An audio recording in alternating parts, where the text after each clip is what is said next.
Allez, vidéo FAQ des 1000 abonnés, c'est parti. Allez, bonjour à tous. Aujourd'hui, vidéo des 1000 abonnés sur YouTube.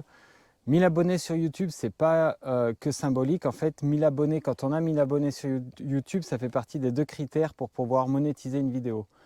Pour pouvoir monétiser une vidéo, il faut 1000 abonnés sur YouTube et cumuler plus de 4000 heures de vues sur les 365 derniers jours. Donc voilà, je cumule les deux, je réponds à ces 2 critères. Donc depuis une semaine, je peux monétiser mes vidéos sur YouTube. Donc je tenais à faire une FAQ parce qu'on me pose pas mal de questions en privé sur Insta. On me dit toujours, tu parles pas de toi, faudrait que tu fasses une vidéo pour en parler. Donc voilà, j'ai profité de ces 1000 abonnés pour faire une vidéo et répondre à des questions que vous m'avez posées. Donc c'est parti, il y aura plusieurs parties, hein. J'ai lu les questions pour pouvoir les mettre. J'ai réfléchi à certaines d'ailleurs parce que des fois c'est pas évident de répondre du tac au tac. Là ça va être une vidéo brute, hein, il n'y aura pas de montage. Donc plusieurs parties. On va parler du podcast, du marathon et de l'entraînement, j'ai eu beaucoup de questions là-dessus, du running et des influenceurs, j'ai appelé ce chapitre running et influence, de moi, il y a des questions personnelles auxquelles je vais répondre, et de l'avenir du podcast. Donc voilà, hein, les questions, elles ne sont pas telles que vous me les avez posées. Souvent, il y avait plusieurs fois la même question écrite différemment, donc je les ai réécrites, hein, ne vous inquiétez pas. Et elles n'y sont pas toutes, mais globalement, elles sont résumées dans toutes ces parties. Donc on est parti avec le podcast. Pourquoi avoir créé ce podcast ? C'est une bonne question. En fait, je consommais beaucoup de podcasts quand j'ai commencé la course à pied. J'ai toujours aimé l'audiovisuel. J'ai jamais fait ça. J'avais hésité après le bac à travailler dans l'audiovisuel. Ça s'est pas fait. J'ai toujours aimé ça, les montages, la précision des montages et tout. J'ai toujours aimé la vidéo, le son, même si j'ai pas vraiment de compétences. Et en commençant la course à pied, je consommais beaucoup de podcasts. J'en écoutais plein. Pas que de course à pied d'ailleurs, hein, et je trouvais qu'il y avait, il manquait en fait ce que je voulais. Des questions que j'avais envie de poser, je trouvais que ça manquait. Et en 2024, donc j'ai un peu arrêté de travailler en tant que kiné, j'ai pris 6 mois à peu près un peu sabbatique. Je me suis formé au coaching et, je me suis, je sais pas, cette idée a germé de lancer un podcast et d'interviewer des gars. Donc voilà, je me suis lancé, pour faire un truc un peu différent de ce qui existait.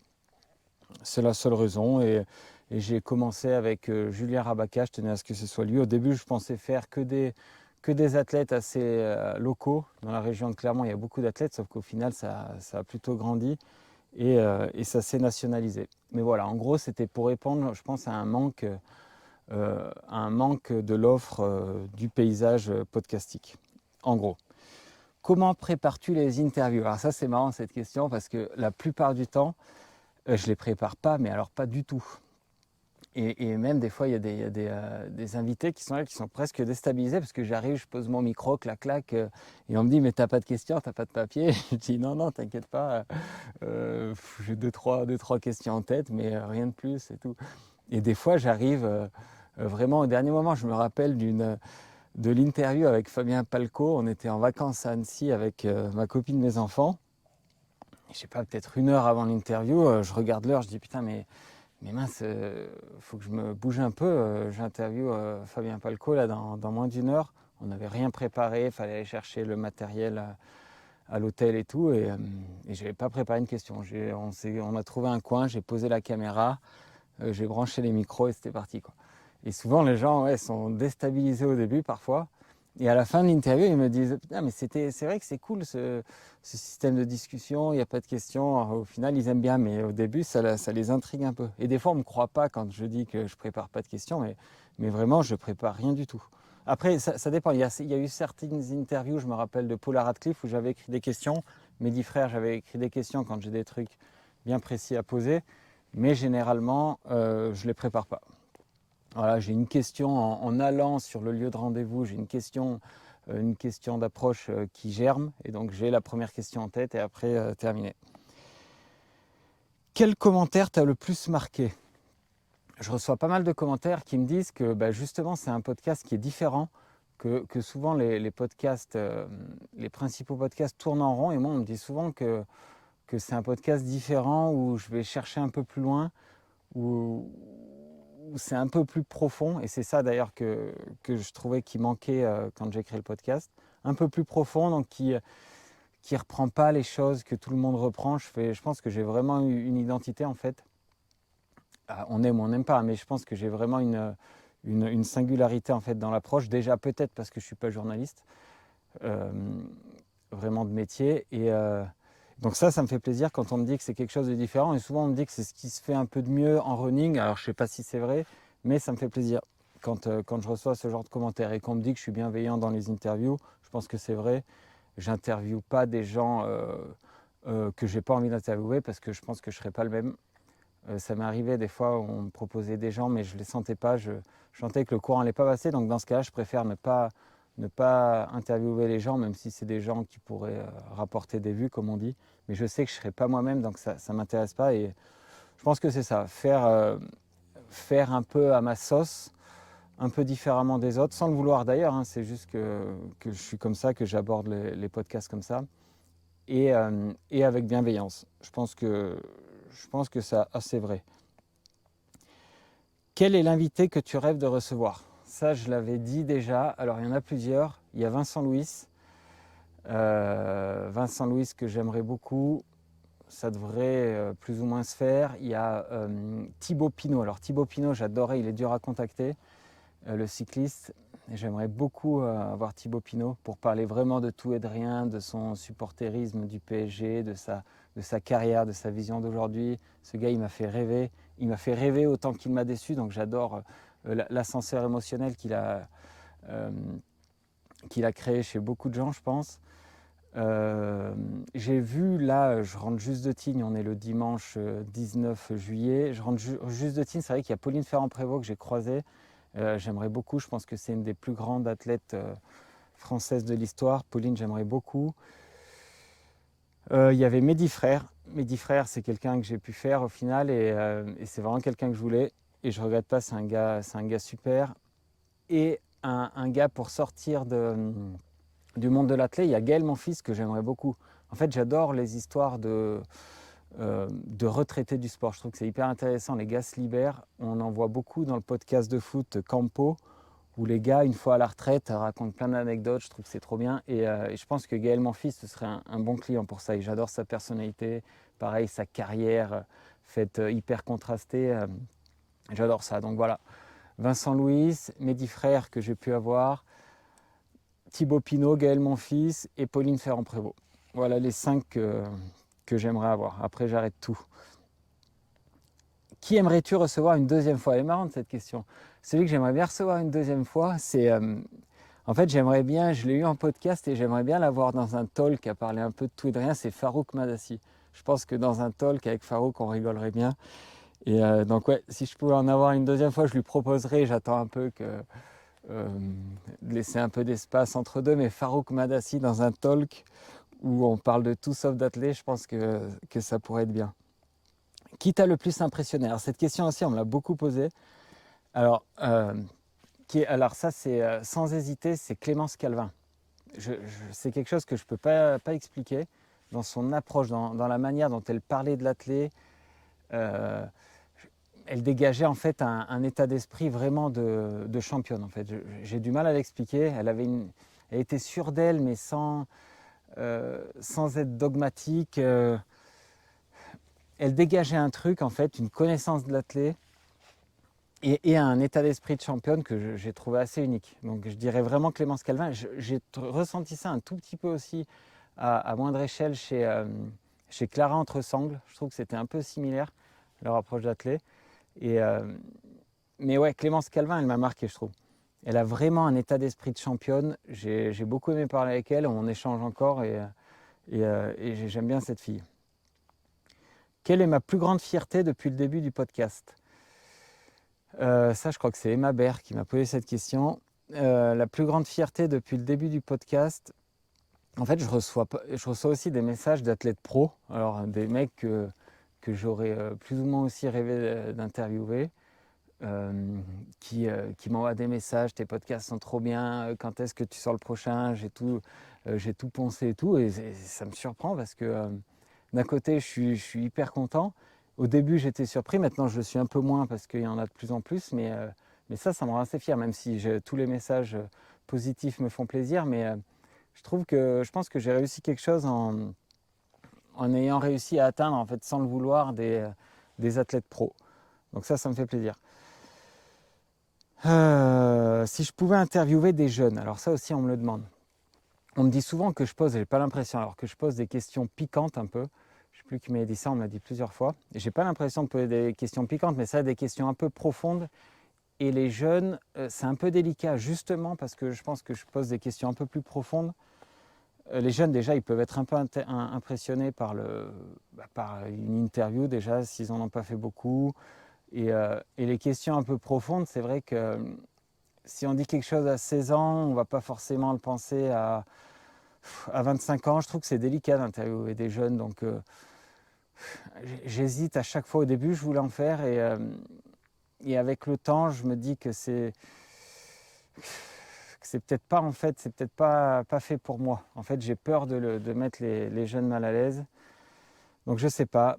Moi, j'aimerais bien, mais j'aurais peur de rester un peu trop superficiel avec les jeunes pour justement pas les mettre mal à l'aise. Mais j'aimerais bien. Après, c'est toujours pareil, les mineurs, faut demander un peu l'autorisation parentale, c'est délicat. J'aimerais bien, en plus on m'en réclame beaucoup de jeunes, hein, mais je vais essayer de voir comment je peux le faire différemment. Il faut vraiment, en fait, que le jeune ait quelque chose à dire. En fait, s'il parle juste pour accepter l'interview, c'est pas intéressant. Par contre, si c'est un jeune qui a du caractère, qui sait ce qu'il dit, qui assume ses propos, là c'est intéressant. Mais si c'est pour rester en superficie, ça m'intéresse pas vraiment. Et donc j'ai pas envie de mettre mal à l'aise des jeunes par ces fameuses questions piquantes. Donc volontairement, j'invite pas beaucoup de jeunes. Mais si des jeunes ont des choses à dire, je les reçois avec plaisir. Quel épisode mériterait beaucoup plus de vues? Alors il y a un épisode là récemment qui m'a étonné par son peu de succès, c'est celui avec Joseph Mestrallet. J'ai été étonné. Moi j'ai adoré le tourner, j'adore ce gars. C'est un des plus plaisants que j'ai eu à enregistrer. Et il a moins marché que ce que je l'espérais. J'ai été étonné. Donc je ne sais pas si c'est que les gens s'intéressent moins vraiment à la science pure et dure, ou si c'est qu'ils ne connaissent pas forcément son prénom, je ne sais pas. Mais l'épisode avec Joseph Mestrallet, je pensais qu'il marcherait mieux. Et il mérite vraiment à être plus vu, je pense. Et là aussi, de cet épisode, j'ai eu pas mal de messages d'athlètes pro, de trailers pro notamment, qui m'ont dit qu'il était génial, que j'ai posé des bonnes questions et tout. Mais je pense qu'il a moins touché le grand public. Donc c'est toujours un peu le problème des podcasts. Quand ça se professionnalise, il faut trouver la bonne balance entre le technique et quand même faire un minimum de vues pour que ce soit rentable. Donc c'est toujours un peu la barrière délicate, quoi. Mais Joseph Mestrallet, si vous ne l'avez pas vu, allez le voir. Il est d'ailleurs sur YouTube. Ai-je censuré des épisodes? Ça aussi, j'ai censuré 2 épisodes. Déjà, alors, il faut savoir un truc, c'est que quand je raccroche les micros, ce qu'on me dit de plus intéressant, c'est pas une fois les micros ouverts, c'est dès qu'on éteint les micros. Les gens, on a passé souvent 1 heure et demie ensemble, donc ils se lâchent, ils me disent plein de trucs. Les entraîneurs, des journalistes, on m'a raconté des trucs sur du dopage, des histoires de contrats, des embrouilles entre athlètes. Dès que le micro est éteint, tac, on me dit « Ah, ça, je ne l'ai pas dit, je ne pouvais pas te le dire, mais si ça, on m'a raconté des trucs, je pourrais presque écrire un livre. » Mais je ne le dirai pas. Et ça, déjà, il faut savoir que tout ce qu'on me dit en off, c'est du petit lait, quoi. Et à chaque fois, c'est pareil. Des fois, on revient. Je me rappelle d'un mec, au début, quand j'enregistrais en courant, on raccroche, on se dit au revoir, le gars part. Hop, 5 minutes après, je le vois revenir, il me fait des grands signes, Pierre. Je dis quoi? Il me dit, attends, je t'ai pas dit là, parce que je voulais pas que ça se dise dans le micro, mais quand j'étais là, il y a eu ce contrat de machin et tout. Et on m'explique plein de trucs comme ça, et ça, c'est systématique. Et donc ça, il faut le savoir, hein. Quand off, on me dit plein de trucs, donc c'est hyper intéressant.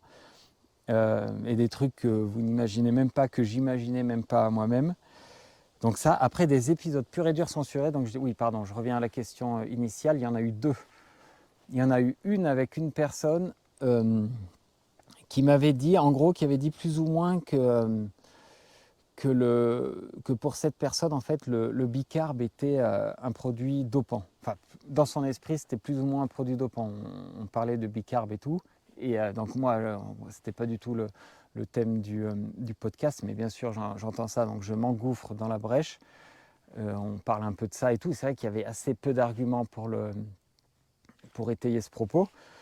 Et c'est ce qu'avait dit après, avec plus d'assurance d'ailleurs, Florian Carvalho, qui me l'a dit. En gros, la personne disait à peu près la même chose que Flo Carvalho, mais en l'assumant moins en fait. Et après, je me souviens qu'il y avait une course juste après ce podcast, et je lui dis alors comment tu vas faire, comment tu vas t'alimenter sur cette course. Et cet invité me dit je vais prendre un gel caféiné et tout. Et je lui dis oui, mais attends, alors là, dans ce cas-là, la caféine, c'est comme le bicarb. Pourquoi la caféine pour toi n'est pas un produit dopant, alors que d'ailleurs ça l'était il y a quelques années officiellement. Et pourquoi le bicarb l'est alors que ce n'est pas sur la liste de produits dopants. Et il n'y avait pas tellement d'arguments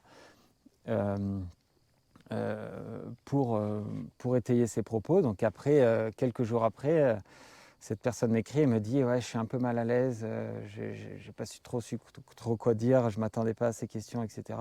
Je lui dis, elle me dit ça fait 2 jours que je cogite. Je lui dis attends, mais il n'y a pas de problème, je vais pas te mettre mal à l'aise, va pas te mettre tout le monde de l'athlétisme à dos, j'efface les bandes et on n'en parle plus, hein, t'inquiète pas, hein, c'est pas grave, c'est pas un épisode en plus ou en moins qui va changer le monde, hein. Donc ça, pour cette histoire du bicarb, plus ou moins non assumé. Et il y en a un autre récemment, alors là c'est dommage parce que c'était une personne en plus qui s'exprimait bien, qui avait des connaissances sur l'entraînement et tout, et qui avait dit un truc sur un entraîneur, mais pas méchant du tout, qui avait dit qu'il ne s'entraînait plus avec un entraîneur assez connu, et parce qu'il pensait un peu différemment, mais vraiment là pour le coup, il avait des arguments, il n'y avait rien de méchant et tout. Et c'était hyper intéressant. En plus, on avait parlé de plein de choses. Enfin bref, j'étais un peu déçu là pour le coup. Et après, au moment en plus où j'allais poster j'étais dans le train, je m'en souviens, au moment où j'allais poster cet épisode, je vois sur Insta un message, s'il te plaît Pierre, t'as pas 3 minutes pour qu'on s'appelle? J'appelle, il me dit putain, je crois que j'ai parlé avec un peu trop d'assurance, j'ai adoré cet entraîneur, je voudrais pas le vexer, il m'a fait progresser, etc. Donc je lui ai dit écoute, je t'envoie l'épisode. Je lui ai dit pour moi, tu n'as rien dit de méchant, au contraire, c'était hyper intéressant. Ça nourrissait le débat de l'entraînement sur l'entraînement, etc., les différentes approches. Je lui ai dit écoute, je t'envoie, tu l'écoutes à tête reposée, tu me dis, et il me dit ouais, c'est pas méchant, mais je préfère pas le poster et tout. Donc voilà. Un deuxième pas posté, là pour le coup, je trouve que c'est dommage. Ça faisait avancer les choses. Mais ça fait un peu partie de tout cet écosystème de l'athlé, on va en reparler peut-être après. Il y avait une question de l'athlé pur et dur où c'est un milieu très très lisse. Je me suis rendu compte avec le temps. Donc 2 épisodes censurés. Est-ce que des épisodes ont changé ta façon de t'entraîner? Alors oui, il y en a plein. Moi, à chaque fois que je ressens un gars, un diète, un entraîneur et tout, je tiens toujours compte de ce qu'il me dit et j'essaie de tester des trucs. Donc ça oui, à chaque fois, systématiquement oui. Utilises-tu l'IA pour préparer tes podcasts? Alors les podcasts non. Des fois j'essaye, hein. Des fois je demande est-ce que tu peux faire une intro à l'IA, mais je trouve que c'est trop générique. En fait, moi je le vois tout de suite quand c'est de l'IA, j'aime pas. Des titres. Alors des fois par contre je demande des titres. Une fois que j'ai le titre en tête, je demande à l'IA ce qu'elle en pense. Et là il y a eu un cas il n'y a pas bien longtemps hyper intéressant où c'était l'erreur, je l'avais appelé l'erreur fondamentale sur l'endurance fondamentale. Et au début, je pensais l'appeler l'erreur fondamentale de l'endurance fondamentale. Je me souviens que j'avais demandé à l'IA ce qu'elle pensait de ce titre et elle m'a dit ah, il y a 2 sens possibles. On peut penser que l'erreur fondamentale de faire de l'endurance fondamentale. J'avais trouvé ça hyper pertinent, donc je l'avais appelé l'erreur fondamentale sur l'endurance fondamentale, je crois.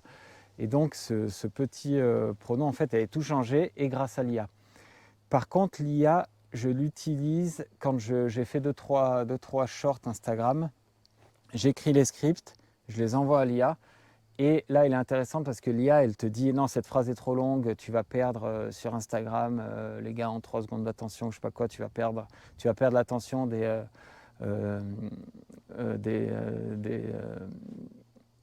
followers, des auditeurs dès la première phrase. Donc là, souvent en fait, l'IA, elle raccourcit, elle raccourcit les phrases, elle coupe les phrases, elle fait un truc un peu plus rythmé. Mais sur le fond, non, j'aime pas être aidé par l'IA sur le fond. Et Et les textes, vraiment, les descriptions, c'est hyper générique. Quand c'est l'IA, moi, je le vois tout de suite. Et pareil, l'IA, elle te propose des titres. Alors, vous voyez sûrement sur YouTube, c'est toujours les mêmes. C'est cette info qu'on ne vous a jamais dit pour vous faire progresser. Ou alors, ces 4 erreurs que tout le monde font et qui vous font stagner, etc. En fait, tout ça, c'est des titres que l'IA préconise pour faire des vues, en fait. Et tout le monde utilise ces titres. Et moi, j'ai pas envie d'utiliser ces titres un peu putaclic. Je trouve pas ça beau. Je sais pas, ce truc miracle qu'on vous cache. Il y a des titres un peu comme ça, un peu que tout le monde utilise, qu'il faut utiliser pour attirer les gens, mais j'ai pas encore passé ce cap et j'espère que je ne passerai pas. Mais vous verrez sur Insta, les gens ont souvent les mêmes titres, comme ça, des titres à couleur. C'est l'IA qui les préconise. Donc voilà pour la première partie sur le podcast. Ensuite, le marathon et l'entraînement. Donc là, j'ai eu pas mal de questions. Tout d'abord, est-ce que je préfère le trail ou le marathon? Donc il faut savoir qu'en fait, moi, le trail, j'aime ça. C'est pas du tout le sport que j'aime pas, le trail. Moi, c'est l'effort du trail que j'aime pas. J'aime cette alternance de montée-descente, je trouve ça dur. Cette souffrance en montée, je trouve ça dur. Le fait des fois d'avoir l'impression de ne pas courir, je trouve ça pénible, je trouve ça long. Et après, ouais, vraiment, tu as un effort très dur en montée. Des fois, tu as l'impression de randonner, tu te fais un peu chier. Donc en fait, c'est l'effort de trail que j'aime pas. Mais le sport en lui-même, je trouve magnifique le trail. Je trouve que le trail a apporté vachement à l'athlétisme, je pense. Et j'y viendrai sûrement un jour. Mais c'est vrai que l'effort trail, je l'aime pas. Moi, je suis un coureur de train. J'adore courir au train. Et l'effort trail, je souffre. Donc c'est aussi pour ça que j'ai énormément de respect pour les trailers. L'ultra trail, je connais pas. J'aimerais bien en faire quand même pour essayer. J'ai du mal, ça m'intrigue parce que de voir des fois des mecs ne pas réussir, des mecs qui courent très vite, ne pas réussir à suivre des femmes qui courent beaucoup moins vite, ça m'intrigue. Je me dis que comment c'est possible ça, il faut que j'essaye, il faut que je comprenne. Donc j'y viendrai un jour. Mais c'est passionnant et c'est pas du tout le sport que j'aime pas. C'est l'effort trail qui est très dur, je trouve. Quel est le marathon qui te fait le plus rêver? Celui qui me fait le plus rêver, c'est Chicago. Alors je sais pas pourquoi, Chicago, j'ai envie de le faire. Je l'ai coché, je me suis dit que je le ferais, c'est symbolique pour mes 42 ans. 42 ans, 42 km de Chicago, je pense que je le ferai. Après, de plus en plus avec le temps, un marathon comme New York, ça me dirait bien. Et après, les principaux, hein, Berlin, que je devrais faire en 2027, me fait un peu rêver quand je suis allé le voir. Tokyo, beaucoup moins. Valence, j'adore. Séville, c'est un super marathon. Je trouve que Séville, on n'en parle pas assez pour l'avoir fait. Paris, je le ferai un jour. Il ne me fait pas rêver, Paris, mais je le ferai un jour. Et si, et c'est vrai que Londres, pour toute la logistique qu'il y a autour, Londres me fait rêver. J'espère que je pourrai le faire, Londres. Donc vraiment, Chicago, Berlin que je vais faire, Londres et New York. Ces 4 marathons me font rêver. Et bien sûr, Valence en Espagne. Quelle est la meilleure spé marathon que tu aies réalisée? Nous, à spé marathon que nous donne notre coach, généralement, c'est un 2 fois 11 km allure marathon, avec 1 km en footing relativement actif entre les deux. Donc en gros, tu te fais un semi allure marathon, quasi. Et d'ailleurs, le kilomètre qui te ralentit entre les deux est plus dur. C'est plus dur de repartir après. Je préférais faire 22 km en continu que 11 et 11. Mais voilà, la meilleure spé marathon, je sais pas. Moi, après, en marathon, c'est vrai que par contre, quand je m'entraîne, je fais beaucoup d'allure en 3,20 et j'ai l'impression d'être plus facile en 3,20 qu'à mon allure marathon, qui est à peu près 3,28, 3,27, et qui va être un peu plus rapide au prochain. Mais j'ai l'impression d'être plus facile, un peu plus rapide, plus économique, un peu plus rapide. Et ça, Joseph Mestrallet en parle dans le podcast. Il dit que pour lui, on peut être plus économique à une allure qu'on a bien travaillée qu'à une allure plus lente. Et je suis complètement d'accord avec ça. Moi, je suis sûr que dans l'idéal, je pourrais courir un marathon en 3,20. Alors, j'aurais pas le courage de le tenter, parce que ça me paraît presque irréalisable le chrono, mais quand je cours à 3,20, je suis plus facile qu'à 3,25 ou 3,27. Voilà, à force, parce que j'ai fait beaucoup de séances à 3,20 et je ne sais pas, c'est une allure que je maîtrise vraiment. Donc est-ce que c'est juste un ressenti ou pas? Je ne sais pas. Mais ce serait intéressant de faire des tests sur tapis pour ça. Donc voilà, spé marathon, en gros c'est ça. Ce qu'il faut savoir sur mes marathons aussi, c'est qu'à chaque fois que j'ai bien réussi un marathon, j'avais foiré un semi-spé marathon 5 semaines avant. Donc les 2 fois où j'ai fait moins de 2h30 sur marathon, les 2 semis que j'avais fait 5 semaines avant, à chaque fois j'avais une merde, j'avais été malade ou quoi, j'ai jamais réussi à tenir l'allure marathon que j'ai tenue un mois après. Donc ça c'est important. Et maintenant, à chaque fois que je fais une course avant un objectif important, j'espère presque foirer cette course pour arriver à me remobiliser derrière. C'est bête, mais ça me ferait peur de très bien réussir une course à un mois d'un objectif principal. Et on va en reparler parce qu'il y a une question qui concerne ça après. Est-ce que tu penses qu'on surestime l'importance du volume kilométrique? Alors pour le marathon, non, pas du tout. Je pense que c'est hyper important et que c'est un des facteurs les plus importants. Donc voilà, non, le volume c'est important en marathon, pour moi. Quelle est la meilleure chaussure de marathon pour moi? Moi j'ai couru en Alpha Fly, j'adore ces chaussures, je pense qu'elles correspondent bien à ma foulée un peu lourde, un peu puissante. J'aime beaucoup les ASICS Metaspeed. Je pense que je ne les mettrai pas sur marathon parce qu'elles me font des ampoules. Là, j'ai adoré courir avec les Puma Faster Elite 3. Je ne sais jamais les noms, hein, pardon, excusez-moi, mais j'ai adoré courir. Mais pareil, alors déjà, elles me font des ampoules. Et elles m'ont fait des ampoules là, sur une sortie de 11 bornes. Et est-ce que je les mettrai sur marathon? Je ne sais pas. Je sais pas. J'ai tendance à préférer à jouer la certitude et les Alpha Fly me vont bien. J'attends de voir la sortie des 4, on verra. Mais pour moi, en ce qui me concerne, je pense que les Alpha Fly sont bien, sachant que j'ai jamais testé Adidas. Donc que ce soit les Evo ou les Adios Pro, je les connais pas du tout. Nike me va bien, donc sur marathon, je pense que de ne pas avoir d'ampoule, c'est déjà bien. Et vraiment sur Nike, moi les chaussures, je les mets neuves avant une course, j'ai pas jamais eu une ampoule. Alors que toutes les autres marques que j'ai essayées là récemment, j'ai des ampoules. Donc et même j'aime la façon de courir en Alpha Fly. Pour l'allure marathon, je trouve que c'est celle qui me vont le mieux. Je les utilise pas trop sur piste, elles s'usent beaucoup par contre sur piste. Et puis il y a une petite instabilité avec les bulles, mais vraiment je trouve que pour les courses sur route, c'est des super shoes. Est-ce que les chaussures carbone ont changé ta manière de t'entraîner? Alors non, parce que moi j'ai attaqué l'athlé après la sortie, la sortie des carbones. Hein. Moi j'ai attaqué l'athlète tard, c'était fin 2021. Et je me rappelle de la première paire de chaussures que j'ai achetée. Donc moi j'avais couru jeune. Et quand j'ai commencé l'athlète, j'avais acheté une chaussure que je trouvais trop belle. C'était la Vaporfly 2. Il y avait un coloris magnifique, la turquoise bleu ciel. Donc que j'avais acheté. Je ne savais pas pourquoi j'avais pris ça, mais parce que c'était sans doute les plus chères à ce moment-là et les plus belles. Donc j'avais acheté ça. Et je me rappelle par contre, quand j'avais essayé ces chaussures, moi qui n'avais pas couru de 10-15 ans, je me suis dit, ouais, mais c'est magique. Rien que de les mettre, la bascule vers l'avant et tout. Après, quand j'ai couru avec, je me suis dit, ah ouais, c'est plus le même sport en les mettant. Et parce que je me rappelle des pointes. Et pareil, les Dragonfly, je me rappelle des pointes. Quand on faisait du cross au collège, on nous prêtait des pointes, mais c'était des briques. Et quand j'ai mis des Dragonfly pour la première fois, j'avais l'impression de courir pieds nus, c'était des chaussons. Donc ouais, je pense que ça a vraiment changé. Moi, ça n'a pas changé ma façon parce que j'ai pas fait de compète avant le carbone, mais je pense que ça a vraiment changé.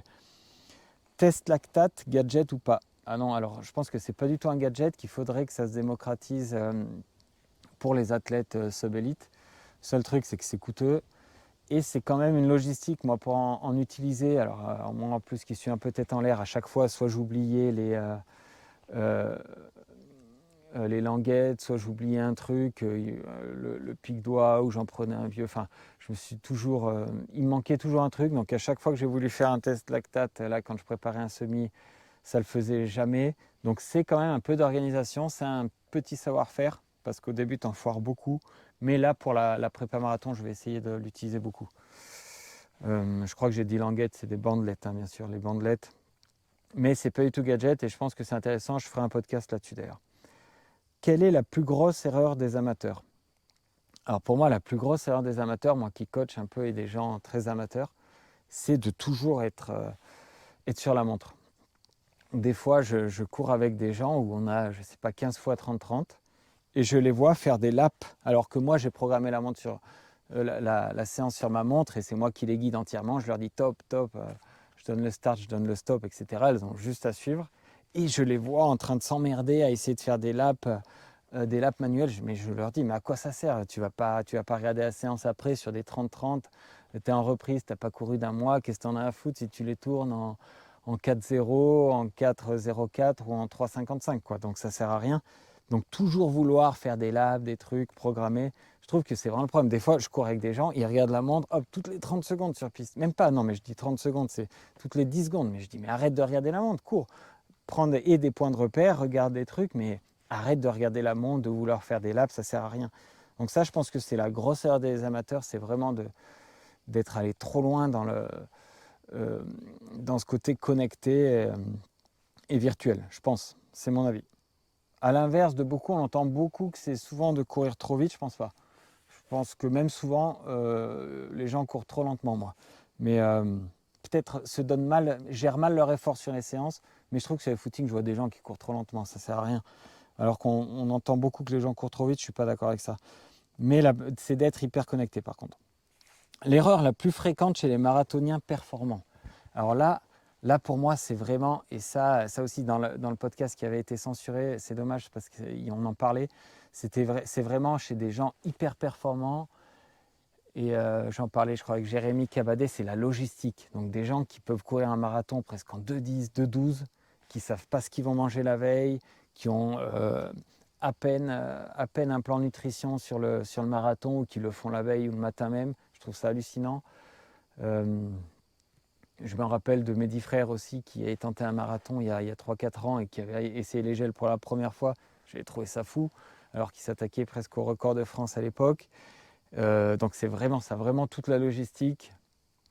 Avoir un hôtel hyper loin, pas savoir où tu manges, je trouve ça fou. Alors que tu prépares un truc, tu manges un truc que tu as l'habitude de manger, c'est assez facile. Et la logistique, en fait le problème c'est que sur un 10 km c'est pas grave, sur un marathon c'est capital. Donc vraiment sur marathon, je trouve que la logistique c'est la base, tu poses ta logistique et après tu composes ta journée en fonction. Mais il faut que tu saches à quelle heure tu vas manger la veille au soir, et ta journée, tu la définis en fonction de ça. Il ne faut pas faire le contraire. Il ne faut pas que ce soit ton dossard, que tu ailles le chercher à midi pour manger à 16h, etc. C'est le bordel. Il faut caler tes repas et après tu te démerdes entre. Je pense que c'est ça qui est important. Donc la logistique chez les athlètes compétents. Où est-ce que j'en suis ? À quel moment faut-il arrêter de chercher à optimiser son entraînement et simplement courir plus ? Alors, si on parle de marathon et de long, moi je pense que c'est le contraire. En fait, je pense qu'il faut courir le plus possible. C'est mon avis, hein, ça n'engage que moi. Il faut faire le maximum de volume que tu peux, en calant tes séances, bien sûr, de qualité, etc. Une fois que tu es au max de ce que tu peux courir dans la semaine. Donc, pardon, petit problème technique. Donc oui, je disais qu'en fait, pour moi, il faut essayer de courir le plus possible dans la semaine. Et une fois que tu as fait à peu près le volume maximum que tu peux faire, tu essaies d'optimiser tout. De toute façon, si tu veux courir beaucoup, tu vas être obligé d'optimiser le sommeil, de bien manger, etc., de t'organiser. Donc les choses vont venir toutes seules. Mais je pense que sur le marathon, il faut courir beaucoup. Et après, tu optimises les gains marginaux. Mais commence par courir beaucoup plutôt que d'essayer d'optimiser au maximum des trucs qui vont être vraiment secondaires et te limiter en volume. C'est mon avis, ça n'engage que moi. Quel est le piège en prépa marathon ? Donc j'en parlais tout à l'heure, pour moi le piège en prépa marathon c'est de faire des courses intermédiaires et de trop bien réussir des courses intermédiaires. Tu es en forme en prépa marathon, en fait je pense que si tu fais une bonne course à un mois, en fait ta forme, ça va fausser ta forme, en fait, ton état de forme. Donc pour moi je pense que, et j'en connais beaucoup qui ont fait des courses intermédiaires, qui les ont bien réussi et qui ont foiré leur marathon derrière. Et à l'inverse, beaucoup qui ont réussi leur marathon en foirant ou en ne faisant peu ou pas de courses intermédiaires. Donc je pense que ça peut être un piège de faire une trop bonne course intermédiaire trop vite, vraiment. Qu'est-ce qui compte le plus pour réussir un marathon ? Talent ou régularité ? Alors sur marathon, vraiment, je pense que c'est la régularité. Des gens talentueux qui tentent un marathon, pas préparés, ils ont tous pris des claques. Ça marche sur 10, ça marche sur 5, mais sur marathon, c'est pas du tout la même chose. Donc le talent, vraiment sur marathon, le talent ne suffit pas. Ton repas de veille de course, avec ma copine, c'est simple, c'est filet de poulet, riz. La veille d'un marathon, je mange beaucoup de riz, je sais plus combien je fais, je crois que je fais 150 grammes, même peut-être plus, quitte à pas finir. Donc riz, poulet et une soupe au potiron généralement, avec un Ipro et pas de fruits. Je mange pas de fruits la veille. Et toujours, alors je termine toujours mes repas moi par quelques gâteaux gerblés. Donc que je mange et même la veille d'une course, surtout la veille d'une course d'ailleurs. Te fais-tu tes propres plans d'entraînement? Alors non, pas du tout. Et je ne me verrai pas du tout les faire. Moi, j'aime bien déléguer, pas m'occuper de mes plans.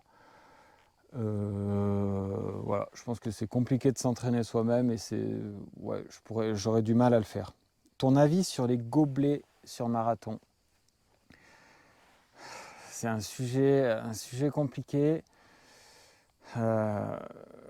Alors, pour avoir un peu potassé le sujet, vraiment ce qui pollue sur des courses, c'est pas les gobelets, c'est pas tout ça, c'est vraiment la migration de personnes. Donc faire venir des gens de loin, c'est vraiment ce qui pollue. Donc le problème, c'est qu'on prend le problème à l'envers. On réduit quelques gobelets et à côté de ça, on fait venir toujours des influenceurs, on invite des gens du monde entier. C'est de la folie pour des marques. Je trouve ça trop. Donc je pense qu'en fait, les marathons, ils devraient faire vraiment des priorités aux locaux pour qu'il y ait moins de migration de personnes comme ça, juste pour un week-end, ça n'a pas de sens. Et les gobelets, le problème, c'est quand tu es compétent, c'est quand tu veux courir vite, tu peux pas avoir au gobelet. Hein. Tu peux pas. Donc, ce qu'a fait Paris, c'est pas bête. Tu fais, je sais pas, t'estimes pour les mecs en moins de 2h45, voilà, il y aura tant de personnes, tu fais une estimation, et ben il y a tant de gourdes. C'était pas bête ce qu'ils ont fait Paris cette année. Mais les gobelets, tu peux pas boire. Honnêtement, tu bois pas. Au contraire, c'est pire, tu t'étouffes, tu t'en mets partout. Donc c'est une mauvaise chose. Mais par contre, je pense que sur les courses, au final, il va quand même falloir réduire ce flux de personnes qui vient du monde entier. C'est plus possible, il faut réduire. Que penses-tu du vélo en complément d'entraînement? Moi, je pense qu'à partir d'un certain niveau, le vélo, je ne pense pas que ce soit un bon complément. Je pense qu'en fait, le vélo, il faut en faire que si tu as l'habitude d'en faire, que ça fait partie de ton entraînement. Ou que si tu n'es pas capable de courir. Si vraiment tu es fatigué, que tu as mal aux jambes, va faire un peu de vélo. Mais je pense qu'à un certain niveau, faire du vélo, ça n'apporte rien. J'ai vu qu'Étienne Daguinos en faisait quasiment une fois par semaine. Je ne sais pas, alors si c'est mon avis, je ne suis pas sûr que ça apporte beaucoup. Je pense que si on regarde tous les athlètes mondiaux de son niveau, je ne suis pas sûr qu'il y en ait beaucoup qui fassent du vélo, mais s'il a l'habitude et que ça lui fait du bien, pourquoi pas. Quand tu es un peu fragile et tout, je pense que ça a du sens, mais je pense que ça apporte rien. Et pour avoir parlé avec pas mal d'anciens cyclistes qui se sont mis à la course à pied, souvent ils font plus du tout de vélo, ils trouvent que ça leur apporte rien. Et surtout, et en vélo aussi, il y a un risque, alors ça on n'en parle pas beaucoup, mais on l'a vu avec Sarah Madeleine récemment, c'est qu'il y a un risque d'AVP, d'accident de la voie publique ou de chute. Souvent, tu as des coureurs qui se mettent au vélo tard, qui ne savent pas rouler. Et alors ça s'apprend un peu, il faut savoir rouler, il y a une certaine technique, et il y a le risque de chute en fait c'est un risque énorme parce que tu peux être au tapis longtemps en chutant. Donc je pense qu'à un certain niveau, il y a plus de risques et d'inconvénients que de bénéfices. Mais si un jour tu es en prépa, que tu es très fatigué, que tu as mal aux jambes, va faire du vélo, c'est une bonne chose. Running et influence. Ton regard sur l'athlète traditionnel. Donc j'ai un peu dit, c'est vraiment, ça je l'ai vu avec les podcasts, je ne pensais pas à ce point, mais c'est vraiment un milieu très lisse. Et c'est pas une critique quand je dis ça, mais il n'y a aucune tête qui dépasse, à part, c'est pour ça qu'on est content, dès qu'il y a un Jimmy Gressier, ça amène un peu de fraîcheur. Mais je trouve que les athlètes, là je parle vraiment de l'athlète pur et dur, hein, track and field comme on dit, c'est vraiment des gens, des tempéraments très lisses. Je trouve que ça a les mêmes personnalités qu'on retrouve assez souvent d'ailleurs. Et ça va un peu avec le sport, donc enfin, je sais pas, mais je trouve que l'athlète français est très lisse. C'est pas une critique, hein, mais on le voit dans la personnalité des gens. Est-ce que ça se retrouve sur la piste? Est-ce qu'il faut avoir un instinct de guerrier un peu comme Gressier pour obtenir une médaille? Je sais pas. Je sais pas, c'est un débat intéressant, mais globalement, je trouve que l'athlète français est très lisse. Ouais.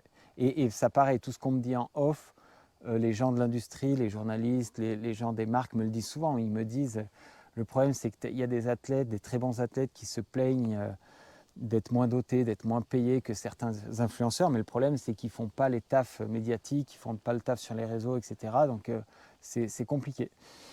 Mais ouais, ça change un peu, et ça pour le coup, je trouve que le trail il apporte à l'athlète, et des personnalités un peu détonnantes comme Jimmy Gressier ou à l'étranger, hein, des Jacob, des gens qu'on voit qui ont un peu plus de qui sont en fait adaptés à tout le milieu actuel. Je pense que l'athlète français devrait un peu s'en inspirer. Mais c'est mon avis, ça n'engage que moi. Le trail est-il devenu trop commercial? Je ne pense pas qu'il est devenu trop commercial. Le trail, c'est une discipline de CSP+, donc il y a de l'argent, les gens consomment. Par contre, je pense qu'il est devenu presque trop gros, le trail. Et là, j'ai vu notamment l'UTMB, j'ai lu hier l'interview là, du nouveau maire de Chamonix qui en parle, l'interview intéressant. Je pense que le trail, faut baisser un peu la voilure. Le trail, en fait, a progressé trop vite, à mon avis. Mais trop commercial, non. Tu as des gens qui ont de l'argent, forcément, les gens consomment. Après, le problème, c'est quand la consommation prend le pas sur le sport en lui-même. Là, c'est un peu gênant, oui. Mais est-il trop commercial? Je ne pense pas. C'est normal que les marques profitent de l'essor du sport, mais je pense qu'il faut contenir justement l'essor du trail. Là on atteint pour moi un plafond. Est-ce que la performance est devenue trop centrale dans le running? Alors moi, non. Je trouve qu'au contraire, la performance est devenue trop secondaire. Euh, Maintenant, les gens veulent juste des courses pour être finisher, pour avoir la médaille, pour faire des images, pour représenter une marque, voilà, pour se lancer un défi sur les réseaux, etc. Donc je trouve au contraire que la performance est devenue trop secondaire, et on le voit avec les temps moyens des courses qui sont beaucoup plus lents qu'il y a des années. Et je me souviens, quand j'avais commencé la course à pied, que j'achetais un peu des magazines, je me souviens qu'il y avait un article qui m'avait marqué qui s'appelait... je ne sais plus ce que c'était, mais c'était en gros l'éloge des derniers. En fait, il faisait l'éloge des tout derniers des courses. Et je me suis dit, mais c'est le contraire de du sport que j'aime, en fait. Et c'est très bien qu'il y ait un dernier, mais je veux dire, on va pas se vanter d'être dernier non plus. C'est le contraire d'une course. Le but d'une course, c'est d'arriver le plus vite possible. Et je crois d'ailleurs que c'est le dernier magazine que j'ai acheté. Après, je n'en ai plus jamais acheté. Mais je trouve qu'au contraire, il faut remettre la performance au milieu, au centre du sport. Allez, je vais essayer de faire vite parce que la caméra est en surchauffe. Où en étais-je? Allez, quelle tendance running te plaît le plus? Je ne peux pas dégager une tendance running qui plaît le plus. Ce que j'aime bien, c'est quand même que le running se soit emparé un peu de la fashion, enfin de toute l'image en fait. Je trouve que ce soit bien quand même que se soit inspiré des sports extrêmes, et qui est maintenant une notion d'image, du beau, etc. Ça vient aussi du trail, je trouve que c'est bien. Et je rebondis sur laquelle me dérange le plus. Par contre, quand justement ce côté fashion, ce côté trop visuel prend le pas sur la performance, je trouve que ça devient gênant. Mais je trouve l'alliance des deux, je trouve ça bien. En plus, ça fait des belles images. Le running, je trouve ça cool. Mais il faut encore une fois que ce soit bien dosé. Et ce qui me gêne un peu, c'est parfois tous ces un peu running club uniquement à but commercial, de travailler avec des marques, etc. Je trouve ça un peu ridicule. Et je trouve ça nul en fait. Dans Paris, tu vois des fois des run clubs avec des mégaphones, tout à l'effigie d'une marque qui a rien à voir. Je trouve ça un peu ridicule. Quand c'est des run clubs, j'ai rien contre les run clubs, hein. Les gars qui courent entre potes, qui font des trucs sympas, c'est trop bien. Mais quand c'est juste pour profiter d'une marque, je trouve ça gênant, je trouve pas ça bien. Voilà, donc c'est vraiment ce qui me gêne. Mais par contre, moi je trouve ça cool qu'il y ait un lien, des ponts entre la fashion, enfin la mode, et le running. Je trouve ça vraiment cool. C'était le cas à beaucoup de sports avant que ce soit le cas en running, hein. C'est juste que c'est arrivé tard dans le running et que ça en dérange certains. Mais moi, je trouve ça bien.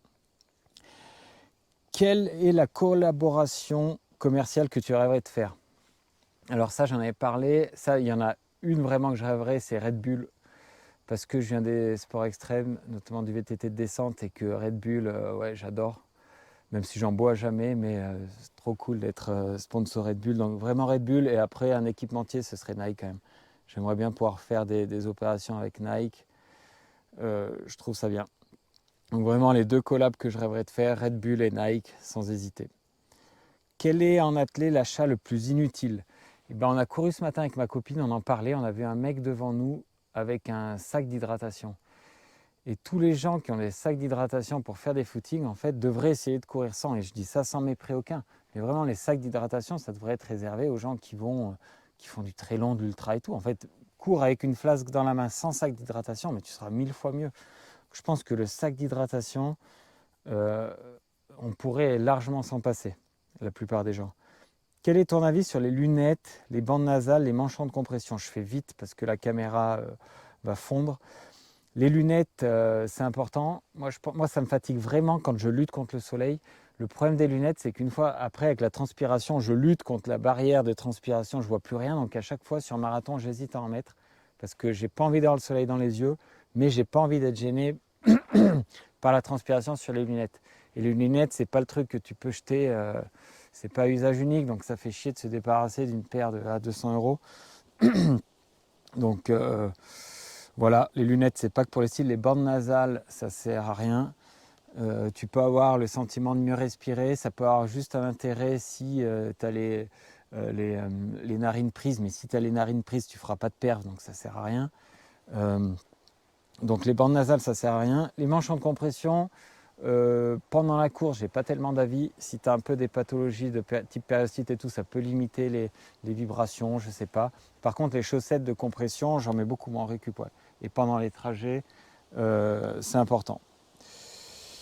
Quel créateur de contenu running suis-tu? Alors, pas beaucoup.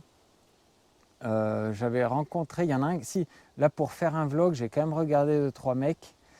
Et c'est vrai que je ne connaissais pas cette personne, enfin je l'ai vu à Berlin, mais Clem qui court, il faut reconnaître que ce qu'il fait, c'est de qualité. Et ce gars, enfin je parle de la forme, hein. Et et je l'avais rencontré à Berlin, c'est un mec sympa. Clem qui court, je pense qu'il mérite son succès, même si je ne connais pas bien son histoire. Je pense que c'est un gars intéressant. Les influenceurs, deux questions très intéressantes. Les influenceurs ont-ils une responsabilité scientifique? Je pense pas.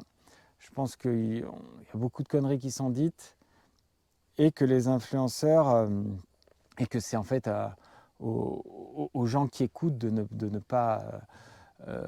enfin, c'est aux gens qui écoutent à qui incombe la responsabilité d'y croire ou pas, en fait, ce que disent les influenceurs. On n'est pas obligé de croire quand un footballeur fait une pub Kinder Bueno, on n'est pas obligé de croire que c'est super, ou McDonald's.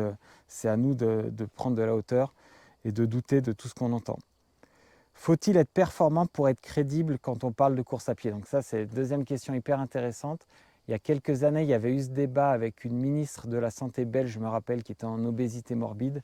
Et le débat, c'était est-ce qu'on peut être ministre de la Santé et obèse? Là, c'est un peu pareil. Moi, je pense qu'on peut être crédible quand on parle de... Enfin, faut connaître la course à pied, mais il ne faut pas, à mon avis, courir le 10 en moins de 28 minutes pour être crédible. Il y a des très bons entraîneurs, on l'a vu en foot, on l'a vu ailleurs, qui n'ont pas été des bons footballeurs.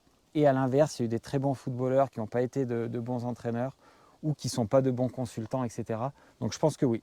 Je pense que le faire savoir n'est pas la même chose que le savoir-faire. Quel conseil running que tu vois passer t'énerve? Il n'y a pas de conseil précis. En fait, moi, ce qui m'énerve, c'est le suivisme. En fait, il y a un thème qui va apparaître. Par exemple, là, c'était la chaleur il y a quelques semaines. Et tout le monde va sauter dedans. Et on va parler que de la chaleur, c'est dangereux, sans prendre de la hauteur, sans analyser. Donc, en fait, moi, c'est tout ce suivisme sur les réseaux que je trouve fatigant. As-tu déjà refusé un partenariat? Alors oui, des partenariats, j'en ai plus refusé qu'accepté. Ça, vraiment, je ne veux pas travailler avec des marques en qui je ne crois pas et qui ne m'apportent rien. À part de l'argent, je ne fais pas ça pour l'argent. Donc moi, on va passer aux questions plus personnelles. Es-tu célibataire? Non. Comment es-tu arrivé à l'athlétisme? Donc ça, c'est marrant. Je m'étais mis à courir pendant le Covid, pendant le confinement. Et bien ici, c'est pour ça que j'ai tourné ici d'ailleurs, où je venais me cacher de la police en fait. Je n'avais pas couru de 10-15 ans. Moi, quand j'étais au collège, il faut savoir que je gagnais les crosses du collège. J'avais horreur de ça. Je faisais du foot, mais j'étais fort en cross, donc je gagnais souvent les crosses du collège. Ou quand je ne gagnais pas, la première année, je me souviens, j'étais premier de ma catégorie et ceux qui étaient devant moi, les quelques-uns qui étaient devant moi, avaient redoublé 3-4 fois. Donc En sixième, ça fait la différence. Mais voilà, j'ai gagné les crosses du collège. J'avais horreur de ça. Donc je courais bien. Après, j'ai pas du tout couru pendant des années, mais très longtemps. Et je m'étais remis un peu après le Covid. Et on m'avait offert un dossard dans un bar d'ailleurs où je buvais des moresques avec mon pote PN. On m'avait offert un dossard pour le trail du Saint-Jacques qui avait été repoussé à fin septembre en 2021 à cause du Covid. Je m'étais dit pourquoi pas, si on m'offre le dossard, j'y vais. Et je me rappelle, j'avais passé une semaine de vacances avec mon fils, j'avais pas couru et pas couru de la semaine parce que je pouvais pas. J'avais fait le trail, ce fameux trail le dimanche où j'étais parti en queue de peloton. Bah pareil, je voyais que des gars avec des sacs d'hydratation. Je me suis dit mais je vais me faire fumer. Ils ont tous un équipement, moi je suis là habillé à l'arrache et tout. Et au final, je crois que je finis 12e derrière un mec qui courait 100 bornes par semaine. Et le lendemain, mon pote speaker m'écrit et me dit t'es au courant que t'as fini devant des mecs qui courent 7 fois par semaine. Je dis ah bon. Et de là, je me suis pris au truc, je me suis inscrit en club et la mayonnaise a prise. Mais voilà, c'est suite à un dossard qu'on m'a offert sur un petit trail du Puy. Où c'est vrai qu'en plus, j'avais dû rattraper tout le monde parce que j'étais vraiment parti en queue de peloton, j'avais slalomé et j'avais fini fort. Donc voilà. Quel podcast écoutes-tu? Question intéressante. Des podcasts course à pied, j'en écoute quasiment plus. J'écoute un peu Run Wives dès qu'il y a des invités qui m'intéressent. Maxime Lopez, j'aime bien, j'aimerais bien avoir un podcast d'ailleurs. J'écoute là depuis peu le podcast d'Anthony Berthoud là, qui est le diète, son podcast je ne sais plus comment il s'appelle Santé et Performance ou quelque chose comme ça, où ça parle de nutrition. C'est un gars très technique qui m'avait formé à la clinique du coureur, je me souviens. J'aime beaucoup le podcast Press Room, c'est les coulisses des journalistes, donc ça n'a rien à voir avec la course à pied. Press Room, super podcast. Il y a Dans l'ombre, alors avec Jérôme Pierrat, donc moi je suis passionné de grand banditisme. Je ne suis pas un grand bandit, mais j'adore les histoires de grands bandits. Et donc je suis passionné de ça. Donc Dans l'ombre, ça je loupe pas un épisode. Jérôme Pierrat, si vous aimez, c'est passionnant. Il interviewe des voyous, des policiers, etc., des avocats, j'adore ça. Il y a Campo. Campo, j'aime bien les histoires de foot. Alors pareil, c'est souvent des retraités du foot, c'est hyper intéressant. Le foot, c'est passionnant parce que même si je suis moins le foot qu'avant, c'est un milieu où il y a beaucoup d'argent, donc il y a toujours des histoires improbables, des histoires de fous, donc c'est hyper intéressant, Campo. Et des podcasts un peu de vélo, j'aime bien En roue libre, un podcast de VTT Gravity, j'aime bien. Et voilà, mais des podcasts course à pied, j'en écoute quasiment plus à part Runwise et des fois un peu Hugo Ferrari qui me fait rire ou Athlètes mondiaux que j'aime bien, j'en écoute de temps en temps. Et voilà. Qui est ton idole? Alors, des idoles, j'en ai pas. S'il y a un mec avec qui j'aimerais bien manger ou passer une soirée, c'est Alexandre Astier, que j'aime beaucoup. Mais des idoles, j'en ai pas. Et mon athlète préféré, je pourrais pas donner de nom. J'aime des personnalités. Moi, j'aime un Jimmy Gressier, j'aime beaucoup. Des gars qui ont un peu de caractère. Mais j'ai pas d'athlète préféré, je saurais pas dire. Je sais pas répondre à cette question. J'ai ni idole, ni athlète préféré. Mais il y a des gens que j'aime moins. Donc voilà. Le livre qui t'a le plus marqué, il y en a deux. Alors il y a Petit manuel d'autodéfense intellectuelle de Normand Baillargeon, c'est sur l'esprit critique, l'art du doute, qui avait été d'ailleurs illustré par Charb, qui s'est fait flinguer dans les locaux de Charlie Hebdo. Et Gomorrah, donc je parlais de grand banditisme tout à l'heure. Gomorrah, c'est le livre qui m'a mis le pied à l'étrier de Roberto Saviano et qui fait que je me suis intéressé à tout ça derrière. Et aujourd'hui, je connais tous les livres sur la mafia corse, le milieu marseillais, la mafia italienne. Dès qu'il y en a un qui sort, je l'achète et je le lis. Donc c'est grâce au livre Gomorrah que j'ai adoré. Voilà. Donc petit manuel d'autodéfense intellectuelle et Gomorrah. Le sport que je préfère regarder à la télé, VTT de descente, sans hésiter. J'adore le motocross, le supercross US. Le cyclisme sur route. Après, j'adore les disciplines d'athlètes, hein, le marathon, le 1500. Regarder un 10 000, j'adore ça, je vais me régaler. J'aime beaucoup moins les sprints. Les sprints, je ne les regarde plus. 100 mètres, 200, j'aime pas ça. Les concours, je regarde de plus en plus les concours. Et il y a un sport que je n'aimais pas avant, mais que je regarde maintenant de plus en plus, c'est le MMA. Les spécialistes de MMA ont réussi à me convaincre que c'était loin d'être le sport de combat le plus violent. Au début, ça me glaçait un peu de voir les gens saigner comme ça dans la cage. Visuellement, c'est impressionnant. Mais au final, c'est vrai que c'est beaucoup moins violent qu'un combat de lourd en boxe. Et le MMA, je m'y intéresse petit à petit. Mais vraiment, le VTT descente, c'est le sport que je préfère regarder. Et le cyclisme sur route, j'aime beaucoup. Une anecdote sur toi, je vais rebondir sur le vélo. Je viens de Tignes et j'y ai pensé. On a monté le col de l'Iseran avec ma copine et il faut savoir que quand j'avais 12 ans, donc à l'été 99, mes parents avaient un appartement à Val d'Isère à l'époque et je faisais des cours de tennis au Manché pour ceux qui connaissent le matin. J'y allais en vélo, en VTT, c'était un VTT pédale plate. Je venais d'avoir 12 ans à l'été 99 et mon père montait l'Iseran en vélo quasi tous les jours. Et quand j'avais fini le cours de tennis, ma mère m'a dit ton père est dans l'Iseran, je connaissais la route, elle me dit commence à le rejoindre, tu vas le croiser et tu redescends avec lui. Moi, j'ai jamais déjeuné le matin, donc j'imagine j'étais sûrement à jeun ce matin-là. Donc j'avais fait mon cours de tennis et donc je m'engage sur l'Iseran avec un VTT à l'époque. Putain, c'était des vieux VTT, je ne sais même pas si j'avais un casque à l'époque. Et des VTT en alu, lourds, pédales plates. Et donc j'ai jamais croisé mon père en fait. Donc j'ai monté l'Iseran, le col de l'Iseran. Et je me rappelle une fois en haut, je demande à quelqu'un, est-ce que c'est là le sommet du col de l'Iseran? Il me dit oui, donc en fait, j'avais jamais croisé mon père, donc je suis monté le col de l'Iseran jusqu'en haut, tout seul, sans rien, sans manger, en ayant fait un cours de tennis avant. Et donc je me rappelle de cette image-là, donc après je redescends le col de l'Iseran, et en fait mes parents s'étaient inquiétés, étaient montés me chercher donc, dans ce col de l'Iseran, et j'étais allongé par terre dans la descente. Ah, donc pardon, encore un problème de caméra. Donc voilà, mes parents m'avaient retrouvé en hypoglycémie sur le bord de la route. Et voilà, j'avais monté le col de l'Iseran à 12 ans sans le vouloir, avec un vieux VTT en alu et pédale plate.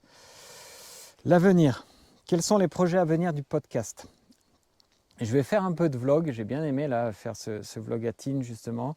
Je vais en faire un peu. J'aimerais bien, justement, sous forme de vlog, faire un peu de testing matériel, testing chaussures notamment. Je trouve ça intéressant.